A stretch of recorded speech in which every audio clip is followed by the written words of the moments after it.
Hello guys, ਸਵਾਗਤ ਹੈ ਤੁਹਾਡਾ ਮੇਰੇ ਇਸ YouTube ਚੈਨਲ ਤੇ। ਆਈ ਹੋਪ ਤੁਸੀਂ ਸਾਰੇ ਵਧੀਆ ਹੋਵੋਗੇ। ਤੇ ਅੱਜ ਦੀ ਮੈਂ ਫਸਟ ਕਲਾਸ ਲੈ ਕੇ ਆਇਆ ਹਾਂ ਸਾਇੰਸ ਕੈਮਿਸਟਰੀ ਬਾਰੇ। ਤੇ ਅੱਜ ਦੀ ਕਲਾਸ ਵਿੱਚ ਆਪਣਾ ਚੈਪਟਰ ਫਸਟ ਪੜਾਂਗੇ, ਜੋ ਕਿ ਹੈ ਐਸਿਡ ਬੇਸ ਤੇ ਸੋਲਟ।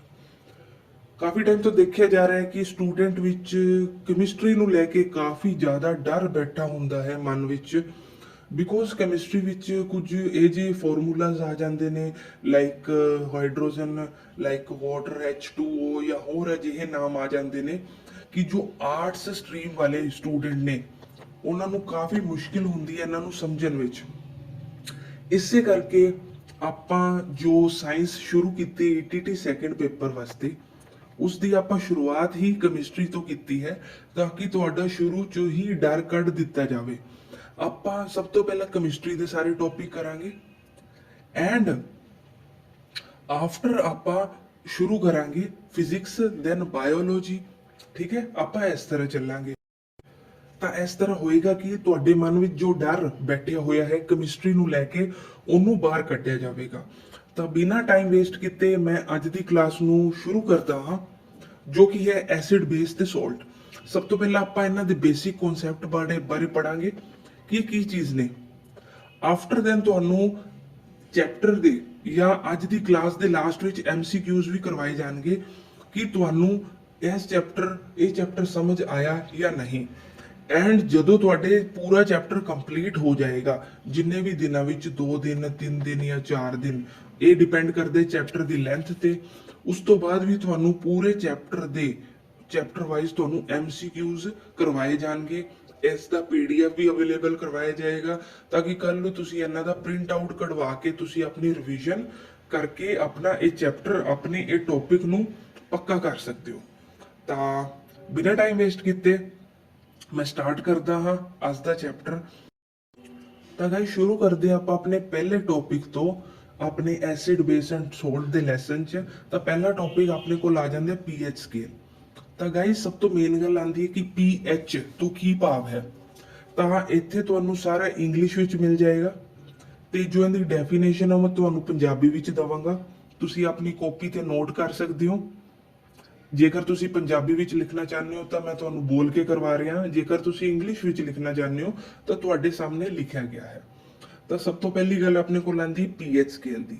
ਤਾਂ ਜੇਕਰ ਮੈਂ ਗੱਲ ਕਰਾਂ pH, ਤਾਂ pH ਹੁੰਦਾ ਕੀ ਹੈ।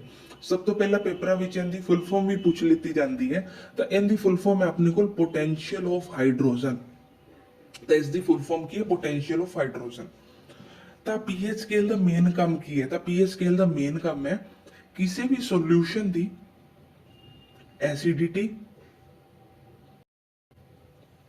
ਬੇਸਿਸਿਟੀ ਨੂੰ ਮਾਪਣਾ। ਹੁਣ ਜੇਕਰ ਆਪਾਂ ਐਸਿਡ ਦੀ ਗੱਲ ਕਰੀਏ ਤਾਂ ਐਸਿਡ ਆਪਣੇ ਕੋਲ ਹੁੰਦਾ ਹੈ ਅਮਲ। ਤੁਸੀਂ ਸਾਰੇ ਜਾਣਦੇ ਹੋਵੋਗੇ, ਛੋਟੀਆਂ ਕਲਾਸਾਂ ਵਿੱਚ ਪੜਿਆ ਹੋਏਗਾ। ਅਮਲ ਲਾਈਕ ਜੇ ਮੈਂ ਤੁਹਾਨੂੰ ਨਾਰਮਲ ਇਹਦੀ ਐਗਜ਼ਾਮਪਲ ਦੀ ਗੱਲ ਕਰਾਂ ਤਾਂ ਆਪਣੇ ਕੋਲ ਜੋ ਨਿੰਬੂ ਹੁੰਦਾ ਹੈ, ਜੋ ਖੱਟੀਆਂ ਚੀਜ਼ਾਂ ਹੁੰਦੀਆਂ ਨੇ, ਉਹਨਾਂ ਨੂੰ ਅਮਲ ਕਿਹਾ ਜਾਂਦਾ ਹੈ। ਤੇ ਉਸ ਦੇ ਵਿਪਰੀਤ ਆਪਣੇ ਕੋਲ ਆ ਜਾਂਦਾ ਹੈ ਬੇਸ, ਜਾਂ ਆਪਾਂ ਇਹਨੂੰ ਕਹਿ ਸਕਦੇ ਬੇਸਿਕ। ਤਾਂ ਗਾਇਸ, ਇਸ ਵਿੱਚ ਕੀ ਲਿਖਿਆ ਗਿਆ ਹੈ ਆਪਣੇ ਕੋਲ, ਇਨ chemistry pH also refers to the acidity, historically denotes potential of hydrogen. It is एक स्केल है use to specify the acidity और बेसिसिटी, जो किसी भी सोल्यूशन या आप कह सकते हैं किसी भी घोल ਦੀ ਐਸਿਡਿਟੀ ਜਾਂ ਬੇਸਿਸਿਟੀ ਦਰਸਾਉਂਦੀ ਹੈ। ਤਾਂ ਅੱਗੇ ਇੱਕ ਵਰਡ ਆ ਰਿਹਾ ਆਪਣੇ ਕੋਲ ਐਕੁਅਸ ਸੋਲੂਸ਼ਨ। ਇਹਨੂੰ ਆਪਾਂ ਅੱਗੇ ਕਵਰ ਕਰਾਂਗੇ ਕਿ ਐਕੁਅਸ ਸੋਲੂਸ਼ਨ ਤੋਂ ਕੀ ਭਾਵ ਹੈ। ਨੈਕਸਟ ਆਪਣੇ ਕੋਲ acidic solutions are measured to have lower pH value than basic alkaline solution. ਇੱਕ ਹੋਰ ਆਪਣੇ ਕੋਲ ਵਰਡ ਆਇਆ ਅਲਕਲਾਈਨ ਸੋਲੂਸ਼ਨ ਦਾ। ਤਾਂ ਗਾਇਸ, ਨਾਰਮਲੀ ਮੈਂ ਗੱਲ ਕਰਾਂ, ਆਪਣੇ ਕੋਲ pH ਸਕੇਲ ਇਸ ਤਰ੍ਹਾਂ ਦਾ ਹੁੰਦਾ ਹੈ। pH ਸਕੇਲ ਕੀ ਹੁੰਦਾ ਹੈ, ਇਹਦੀ ਮਿਡ ਵੈਲਿਊ ਜੋ ਹੁੰਦੀ ਹੈ 7 ਹੁੰਦੀ ਹੈ। ਜੇਕਰ ਕਿਸੇ ਵੀ ਸੋਲੂਸ਼ਨ ਦੀ ਵੈਲਿਊ 7 ਹੈ ਤਾਂ ਉਹ ਆਪਣੇ ਕੋਲ ਨਿਊਟਰਲ ਹੋਏਗਾ, ਉਹ ਨਾ ਤਾਂ ਐਸਿਡ ਹੋਏਗਾ ਤੇ ਨਾ ਹੀ ਉਹ ਬੇਸ ਹੋਏਗਾ। ਜੇਕਰ ਉਸ ਦੀ ਵੈਲਿਊ 7 ਤੋਂ ਘਟਦੀ ਹੈ ਤੇ ਘਟ ਕੇ 0 ਤੱਕ ਪਹੁੰਚਦੀ ਹੈ, ਯਾਨੀ ਕਿ 7 ਤੋਂ ਘੱਟ 6, 5, 4 3 2 1 ਕੁਝ ਵੀ ਹੋ ਸਕਦੀ ਹੈ, ਤਾਂ ਐਸਿਡਿਕ ਹੋਏਗੀ। ਜੇਕਰ ਕਿਸੇ ਵੀ ਸੋਲੂਸ਼ਨ ਦੀ ਵੈਲਿਊ 7 ਤੋਂ ਵੱਧ ਜਾਂਦੀ ਹੈ, ਉਹ 8 ਹੋ ਜਾਂਦੀ ਹੈ, ਉਹ 9 ਹੋ ਜਾਂਦੀ ਹੈ, ਉਹ 10 ਹੋ ਜਾਂਦੀ ਹੈ, 11 ਤੇ 14 ਤੱਕ ਜਾਂਦੀ ਹੈ, ਤਾਂ ਉਹ ਆਪਣੇ ਕੋਲ ਕੀ ਹੋਏਗਾ, ਬੇਸ ਹੋਏਗਾ, ਜਾਂ ਆਪਾਂ ਉਹਨੂੰ ਕੀ ਕਹਿ ਸਕਾਂਗੇ, ਬੇਸਿਕ ਕਹਿ ਸਕਾਂਗੇ। ਤਾਂ ਜੇਕਰ ਮੈਂ ਨੋਰਮਲ ਵਰਡ ਵਿੱਚ ਤੁਹਾਨੂੰ ਸਮਝਾਵਾਂ ਕਿ ਜੇ ਕੋਈ ਵੀ ਸੋਲੂਸ਼ਨ 7 ਤੋਂ ਨੀਚੇ ਜਾ ਰਿਹਾ ਹੈ, ਤਾਂ ਉਹ ਆਪਾਂ ਨੂੰ ਐਸਿਡ ਕਹਿਲਾਏਗਾ। ਜਿੰਨਾ ਨੀਚੇ ਜਾਏਗਾ ਉਹ ਓਨਾ ਹਾਈ ਐਸਿਡ ਹੋਏਗਾ ਆਪਣੇ ਕੋਲ। ਤੇ ਜੇਕਰ ਕੋਈ ਸੋਲੂਸ਼ਨ 7 ਤੋਂ ਉੱਤੇ ਜਾ ਰਿਹਾ ਹੈ, ਤੇ ਜਿੰਨਾ ਉੱਤੇ ਜਾਏਗਾ ਉਹ ਓਨਾ ਬੇਸਿਕ ਹੋਏਗਾ। ਇਹਨੂੰ ਆਪਾਂ ਅੱਗੇ ਹੋਰ ਵੀ ਐਗਜ਼ਾਮਪਲਾਂ ਨਾਲ ਸਮਝਦੇ ਹਾਂ। ਤੇ ਜੇਕਰ ਮੈਂ ਅੱਗੇ ਚੱਲਾਂ ਤਾਂ ਇੱਥੇ ਤੁਹਾਨੂੰ ਐਗਜ਼ਾਮਪਲਸ ਮਿਲਣਗੇ। ਸਭ ਤੋਂ ਪਹਿਲਾਂ ਆਪਾਂ ਗੱਲ ਕਰਾਂਗੇ pH 1 ਦੀ। ਤੁਹਾਨੂੰ ਮੈਂ ਦੱਸਿਆ ਜਿੰਨਾ ਵੀ pH ਨੀਚੇ ਜਾਏਗਾ ਉਨਾ ਹੀ ਜ਼ਿਆਦਾ ਉਹ ਐਸਿਡ ਹੋਏਗਾ। ਤਾਂ ਗਾਇਸ ਜੇਕਰ ਆਪਾਂ pH 1 ਦੀ ਗੱਲ ਕਰੀਏ ਤਾਂ pH 1 ਵਿੱਚ ਆਪਣੇ ਕੋਲ ਆਂਦਾ ਹੈ H2SO4। ਇਹਨੂੰ ਇਸ ਤਰ੍ਹਾਂ ਲਿਖਿਆ ਜਾਂਦਾ ਹੈ, H ਦੇ ਪੈਰ ਵਿੱਚ 2, ਫਿਰ S, ਫਿਰ ਛੋਟਾ O ਤੇ ਉਹਦੇ ਪੈਰ ਵਿੱਚ 4। H2SO4 ਨੂੰ ਜਿਹਨੂੰ ਕਿਹਾ ਜਾਂਦਾ ਸਲਫਿਊਰਿਕ ਐਸਿਡ, ਜਾਂ ਆਪਾਂ ਇਹਨੂੰ ਕਹਿ ਸਕਦੇ ਆ ਐਸਿਡ ਦਾ ਰਾਜਾ। ਹੁਣ ਆਪਾਂ ਇਹਨੂੰ ਐਸਿਡ ਦਾ ਰਾਜਾ ਕਿਉਂ ਕਹਿੰਦੇ ਆ? ਬਿਕੋਜ਼ ਇਹ ਸਭ ਤੋਂ ਥੱਲੇ ਪਿਆ ਹੈ, ਤੇ ਤੁਹਾਨੂੰ ਮੈਂ ਦੱਸਿਆ ਹੈ ਜੋ ਵੀ ਨਿਊਟਰਲ ਤੋਂ ਸਭ ਤੋਂ ਥੱਲੇ ਪਿਆ ਹੋਏਗਾ, ਯਾਨੀ ਕਿ ਇਹਦਾ pH 1 ਹੈ, ਤਾਂ ਇਹ ਸਭ ਤੋਂ ਜ਼ਿਆਦਾ ਐਸਿਡਿਕ ਹੈ। ਇਸ ਕਰਕੇ ਇਹਨੂੰ ਐਸਿਡ ਦਾ ਰਾਜਾ ਵੀ ਕਿਹਾ ਜਾਂਦਾ ਹੈ। ਇਹ ਤੁਸੀਂ ਆਪਣੀ ਕਾਪੀ ਤੇ ਨੋਟ ਕਰ ਸਕਦੇ ਹੋ। ਹੁਣ ਜੇਕਰ ਆਪਾਂ ਨੈਕਸਟ ਚੱਲੀਏ ਤਾਂ ਨੈਕਸਟ ਆਂਦੇ ਆਪਣੇ ਕੋ pH 7। ਤੁਹਾਨੂੰ ਮੈਂ ਦੱਸਿਆ pH 7 ਨਿਊਟਰਲ ਹੁੰਦਾ ਹੈ, ਨਾ ਤਾਂ ਐਸਿਡ ਹੁੰਦਾ ਨਾ ਉਹ ਬੇਸ ਹੁੰਦਾ। ਤਾਂ pH 7 ਦੇ ਵਿੱਚ ਆਪਣੇ ਕੋਲ ਮੇਨ ਜੋ ਸੋਰਸ ਆਂਦਾ ਹੈ ਉਹ ਆਪਣੇ ਕੋਲ ਹੈ H2O, ਜਿਹਨੂੰ ਇਸ ਤਰ੍ਹਾਂ ਡਿਨੋਟ ਕੀਤਾ ਜਾਂਦਾ ਹੈ। ਤਾਂ H2O ਦਾ ਮਤਲਬ ਤੁਸੀਂ ਸਾਰੇ ਹੀ ਜਾਣਦੇ ਹੋਵੋਗੇ, ਆਪਣੇ ਕੋਲ ਹੈ ਪਾਣੀ। ਤਾਂ ਪਾਣੀ ਜੋ ਹੈ ਉਹ ਇੱਕ ਨਿਊਟਰਲ ਹੁੰਦਾ ਹੈ। ਤੁਸੀਂ ਵੀ ਪਾਣੀ ਪੀਤਾ ਹੈ, ਤੁਹਾਨੂੰ ਪਤਾ ਹੈ ਨਾ ਤਾਂ ਪਾਣੀ ਖੱਟਾ ਹੁੰਦਾ ਹੈ, ਨਾ ਹੀ ਪਾਣੀ ਸ਼ਾਰ ਹੁੰਦਾ ਹੈ, ਨਾ ਹੀ ਪਾਣੀ ਖਾਰਾ ਹੁੰਦਾ ਹੈ। ਜੋ ਨਾਰਮਲ ਵਾਟਰ ਹੁੰਦਾ ਹੈ ਉਹ ਆਪਣੇ ਕੋਲ pH 7 ਦਾ ਐਗਜ਼ਾਮਪਲ ਹੈ। ਜੇਕਰ ਆਪਾਂ ਨੈਕਸਟ ਚੱਲੀਏ pH ਲੈਵਲ 14, ਯਾਨੀ ਕਿ ਸਿੱਧਾ ਆਪਾਂ ਚੱਲਦੇ ਹਾਂ 14 ਤੇ, ਤਾਂ ਉਹ ਗਿਣਿਆ ਜਾਂਦਾ ਹੈ ਬੇਸਿਕ ਵਿੱਚ। ਤਾਂ ਬੇਸਿਕ ਦਾ ਸਭ ਤੋਂ ਬੈਸਟ ਐਗਜ਼ਾਮਪਲ ਆਪਣੇ ਕੋਲ ਆਂਦਾ NaOH। ਤਾਂ NaOH ਆਪਣੇ ਕੋਲ ਕੀ ਹੈ? ਆਪਣੇ ਕੋਲ ਹੈ ਸੋਡੀਅਮ ਹਾਈਡਰੋਕਸਾਈਡ। ਇਹ ਤੁਸੀਂ ਸਾਰਾ ਕਾਪੀ ਤੇ ਨੋਟ ਕਰਨਾ ਹੈ, ਬਿਕੋਜ਼ ਇਹ ਬਹੁਤ ਜ਼ਿਆਦਾ ਇੰਪੋਰਟੈਂਟ ਕੁਐਸਚਨਸ ਨੇ। ਤਾਂ ਆਪਾਂ ਸੋਡੀਅਮ ਹਾਈਡਰੋਕਸਾਈਡ ਨੂੰ ਕਿਵੇਂ ਯਾਦ ਕਰਾਂਗੇ? ਤਾਂ ਸੋਡੀਅਮ ਹਾਈਡਰੋਕਸਾਈਡ ਲਿਖਿਆ ਜਾਂਦਾ ਹੈ ਵੱਡਾ N ਤੇ ਛੋਟਾ a, O ਤੇ H। ਜੇਕਰ ਆਪਾਂ Na ਦੀ ਗੱਲ ਕਰੀਏ ਤਾਂ ਤੁਸੀਂ ਸਾਰੇ ਜਾਣਦੇ ਹੋ ਜੋ ਸੋਡੀਅਮ ਹੈ ਆਪਣੇ ਕੋਲ, ਸੋਡੀਅਮ ਦੀ ਸ਼ਾਰਟ ਫਾਰਮ ਕੀ ਹੁੰਦੀ ਹੈ ਆਪਣੇ ਕੋਲ ਪੀਰੀਓਡਿਕ ਟੇਬਲ ਵਿੱਚ? Na। ਤੇ H ਕਿਸ ਲਈ ਡਿਨੋਟ ਕੀਤਾ ਜਾਂਦਾ ਹੈ? ਹਾਈਡਰੋਜਨ ਲਈ। ਤਾਂ sodium plus hydro plus oxide, ਤਾਂ ਇਹ ਬਣ ਜਾਂਦਾ ਆਪਣੇ ਕੋਲ ਸੋਡੀਅਮ ਹਾਈਡਰੋਕਸਾਈਡ। ਤਾਂ ਆਪਾਂ ਹੁਣ ਹੋਰ ਅੱਗੇ ਵਧਦੇ ਹਾਂ, ਤਾਂ ਅੱਗੇ ਆਪਣੇ ਕੋਲ ਆ ਜਾਂਦਾ ਹੈ ਐਸਿਡ ਅਤੇ ਬੇਸ। ਤਾਂ ਜੇਕਰ ਮੈਂ ਗੱਲ ਕਰਾਂ ਐਸਿਡ ਦੀ, ਤਾਂ ਐਸਿਡ ਨੂੰ ਕਿਵੇਂ ਸਮਝਿਆ ਜਾ ਸਕਦਾ ਹੈ? ਐਸਿਡ ਨੂੰ ਕਿਵੇਂ ਸਮਝਿਆ ਜਾ ਸਕਦਾ ਹੈ? ਐਸਿਡ ਨੂੰ ਸਮਝਿਆ ਜਾ ਸਕਦਾ ਹੈ ਕਿ ਵਿਚ turn blue litmus paper into red. ਤਾਂ ਗਾਇਸ ਆਪਣੇ ਕੋਲ ਕੀ ਹੁੰਦਾ ਹੈ? ਲਿਟਮਸ ਪੇਪਰ ਹੁੰਦਾ ਹੈ, ਇੱਕ ਪੇਪਰ ਹੁੰਦਾ ਹੈ ਜਿਹਨੂੰ ਲਿਟਮਸ ਪੇਪਰ ਕਿਹਾ ਜਾਂਦਾ। ਉਹਨੂੰ ਯੂਜ਼ ਕੀਤਾ ਜਾਂਦਾ ਹੈ ਕਿਸੇ ਵੀ ਸੋਲੂਸ਼ਨ ਨੂੰ ਪਤਾ ਲਗਾਉਣ ਲਈ ਕਿ ਇਹ ਐਸਿਡ ਹੈ ਜਾਂ ਬੇਸ ਹੈ। ਤਾਂ ਜੇਕਰ ਆਪਾਂ ਬਲੂ ਲਿਟਮਸ ਪੇਪਰ ਲੈਨੇ ਹਾਂ, ਜੇਕਰ ਆਪਾਂ ਉਸ ਤੇ ਕੋਈ ਸੋਲੂਸ਼ਨ ਪਾਏ, ਜੇਕਰ ਉਹ ਰੈੱਡ ਹੋ ਜਾਂਦਾ ਹੈ ਤਾਂ ਉਹ ਆਪਣੇ ਕੋਲ ਐਸਿਡ ਹੈ।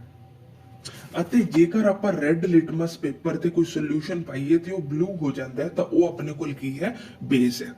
ਤਾਂ ਇਹਨੂੰ ਯਾਦ ਕਰਨ ਦਾ ਸਭ ਤੋਂ ਵਧੀਆ ਤਰੀਕਾ ਹੈ, ਅਗਰ ਆਪਾਂ ਐਸਿਡ ਦੀ ਗੱਲ ਕਰੀਏ ਤਾਂ ਉਹ ਹੈ ਆਪਣੇ ਕੋਲ ABR। ABR ਤੁਸੀਂ ਅਬੋਰ ਤੋਂ ਵੀ ਯਾਦ ਰੱਖ ਸਕਦੇ ਹੋ, ਯਾਨੀ ਕਿ A ਤੋਂ ਆਪਣੇ ਕੋਲ ਆਂਦਾ ਹੈ ਐਸਿਡ, B ਤੋਂ ਆਂਦਾ ਹੈ ਬਲੂ ਤੇ R ਤੋਂ ਆਂਦਾ ਰੈੱਡ। ਯਾਨੀ ਕਿ ਐਸਿਡ ਉਹ ਹੁੰਦਾ ਹੈ ਜੋ ਕਿ ਬਲੂ ਲਿਟਮਸ ਪੇਪਰ ਨੂੰ ਰੈੱਡ ਵਿੱਚ ਬਦਲ ਦਿੰਦਾ ਹੈ। ਜੇਕਰ ਆਪਾਂ ਇਸ ਦੇ ਵਿਪਰੀਤ ਗੱਲ ਕਰੀਏ ਤਾਂ ਉਹ ਆਪਣੇ ਕੋਲ ਆਂਦੇ BRB। BRB ਤੁਸੀਂ ਬ੍ਰਾਈਬ ਤੋਂ ਵੀ ਯਾਦ ਰੱਖ ਸਕਦੇ ਹੋ, ਜਿੰਦਾ ਮਤਲਬ ਹੁੰਦਾ ਰਿਸ਼ਵਤ। ਤੁਸੀਂ ਸਾਰਿਆਂ ਨੇ ਵਰਡ ਸੁਣਿਆ ਹੋਵੇਗਾ। ਤਾਂ BRB ਦਾ ਮਤਲਬ ਹੈ ਯਾਨੀ ਕਿ ਬੇਸ, ਜੋ ਕਿ ਰੈੱਡ ਲਿਟਮਸ ਪੇਪਰ ਨੂੰ ਬਲੂ ਵਿੱਚ ਬਦਲ ਦਿੰਦਾ ਹੈ। ਤਾਂ ਇਹ ਕਾਫੀ ਇੰਪੋਰਟੈਂਟ ਕੁਐਸਚਨ ਹੈ। ਹਰ ਵਾਰ ਇਸ ਟੌਪਿਕ ਤੋਂ ਇੱਕ ਨਾ ਇੱਕ ਕੁਐਸਚਨ ਬਣ ਜਾਂਦਾ ਹੈ ਕਿ ਆਪਣੇ ਕੋਲ ਕੋਈ ਬਲੂ ਲਿਟਮਸ ਪੇਪਰ ਹੈ ਉਹਨੂੰ ਰੈੱਡ ਵਿੱਚ ਬਦਲਿਆ ਗਿਆ ਤਾਂ ਉਹ ਕਿਹੜਾ ਸੋਲੂਸ਼ਨ ਹੈ, ਤਾਂ ਆਪਾਂ ਦੱਸ ਸਕਦੇ ਹੋ ਐਸਿਡ ਸੋਲੂਸ਼ਨ ਹੈ। ਜੇਕਰ ਆਪਣੇ ਕੋਲ ਰੈੱਡ ਲਿਟਮਸ ਪੇਪਰ ਹੈ ਉਹ ਬਲੂ ਵਿੱਚ ਬਦਲਿਆ ਗਿਆ ਤਾਂ ਉਹ ਕਿਹੜਾ ਸੋਲੂਸ਼ਨ ਹੈ, ਤਾਂ ਆਪਣੇ ਕੋਲ ਬੇਸਿਕ ਸੋਲੂਸ਼ਨ ਹੈ। ਤਾਂ ਆਈ ਹੋਪ ਤੁਸੀਂ ਸਾਰੇ ਇੱਥੋਂ ਤੱਕ ਸਮਝ ਗਏ ਹੋਵੋਗੇ। ਤਾਂ ਜੇਕਰ ਮੈਂ ਨੈਕਸਟ ਚੱਲਾਂ,